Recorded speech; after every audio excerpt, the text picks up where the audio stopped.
Yes, you're first. Just hold on. Our first speaker is Julie Barlow, who is going to read an excerpt from her book, The Story of French. Julie is a non-fiction writer, as I am, as some of us are, anyway. And she's the author of 2 best-selling books on France and the French language. 60 Million Frenchmen Can't Be Wrong. I love that title. And The Story of French, which she wrote with her husband, Jean-Benoit Nadeau.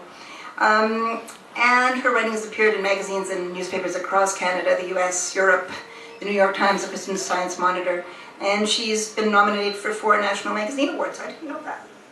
All right. Yes.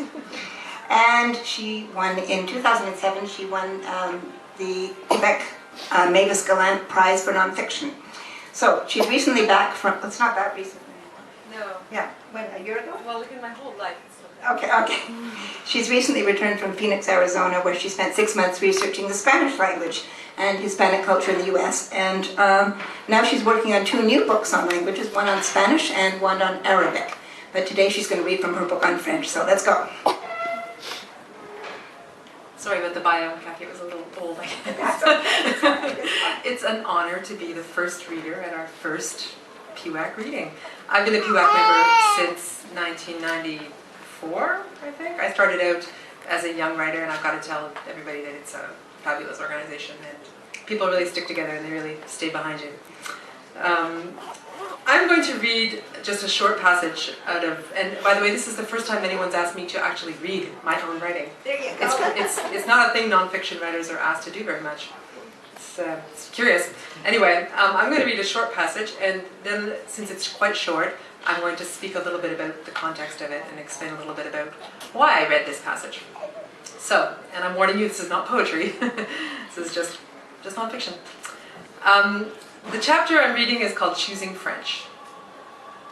We met Ibrahima Kouyate because the Lonely Planet guidebook to Senegal recommended him as the best nature guide in Nikolokobon National Park, the country's famous wildlife reserve.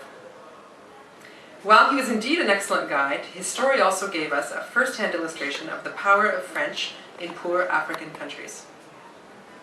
Ibrahima's parents' land was expropriated in 1954 when the French turned the area into a national park. Ibrahima, the youngest of 5 brothers, grew up in Dar Salam, the village located at the entrance of the park. As a child, he spent hours exploring the park, and from this early passion for wildlife, developed an almost encyclopedic knowledge of the park's flora and fauna. So his decision to become a park guide came naturally. But as we learned during the 3 days we spent with him, passion wouldn't have been enough to secure Ibrahima's future in his chosen profession. To become a certified park guide, he had to pass a written exam in French. The problem was, Ibrahima, who grew up speaking Mandingo, went to school for only 3 years. His mother died giving birth to him. His father, who suffered from leprosy, pulled him out of school early and sent him to work as a shepherd. Ibrahima was orphaned at age 12, so he had practically no chance to learn French. We couldn't believe the story when we heard him tell it in excellent French. He evidently wrote well enough in French to send a thank you note to the Lonely Planet for praising him in their guide. I was inclined towards French, he told us, a rather vague explanation for his remarkable success in mastering the language. Later, Ibrahima elaborated. After his father's death, he had sought out every opportunity he could to expand his French vocabulary and to learn to read and write, even visiting the library in the next village. Over the years, he also used his continual exposure to Europeans who were visiting the park to polish his French. Before we left the park, Ibrahima asked us if we could send him some books about African wildlife from Canada. We offered to include a French-English dictionary in the package, thinking that such an ambitious fellow would see learning English as the next logical step in his career. Lonely Planet, by the way, recommended Ibrahima even though he didn't speak English, so it's curious. Ibrahima told us he would like that very much, but we could see he was just being polite. For most Senegalese, particularly those who, like him, live in the countryside, the advantages of speaking English are still pretty remote. French remains Senegal's language of social promotion, and just learning it opens a world of possibilities.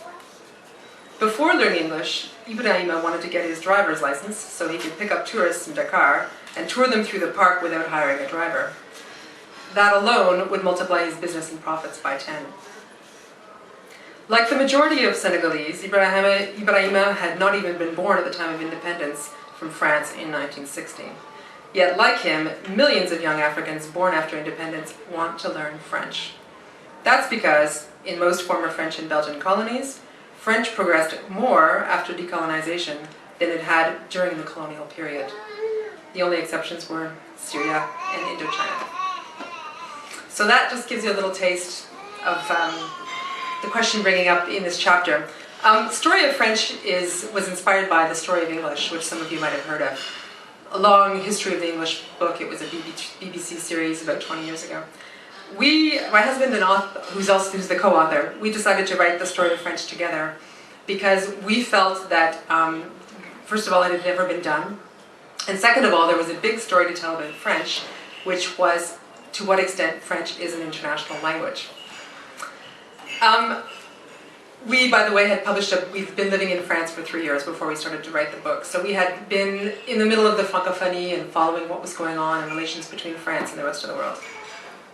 So the idea behind this book was to travel the world and try to go to as many places where there were French speakers, as we could afford to do, and find out the stories. And of course, that took us to West Africa, which is francophone. One of the ideas about the book was to tackle some of the myths about French. And one of the biggest myths that we're still trying to tackle is that French is a language on the decline. We discovered that's not at all true. French is the 9th most spoken language in the world, but it's not really falling off the map the way people tend to think right now. It is, for all intents and purposes, still the 2nd international language in the world. There's 100 million people studying French. There are 225 million people that speak French in the world. 1 million French teachers across the planet. It's by far still the 2nd most taught language on the planet. I guess Ibrahima's story was interesting for us because the time we visited Senegal, people were saying, the Senegalese president was moving towards English and telling people that, French, it's gonna not be useful for us and everybody's gonna switch to English. And in the American media that covered this story, there was this idea that, French was just going to be tossed into the wastepaper basket. And of course, his story showed us, first of all, how far a poor kid from a remote village where people lived in shacks and women were making, grinding flour by hand, how important it was for somebody from that village to learn French. And it was just an astonishing story to us.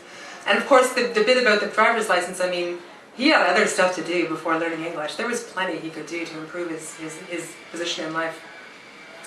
And again, the other interesting thing was to see how much French has grown since independence compared to how much it grew inside Senegal during independence.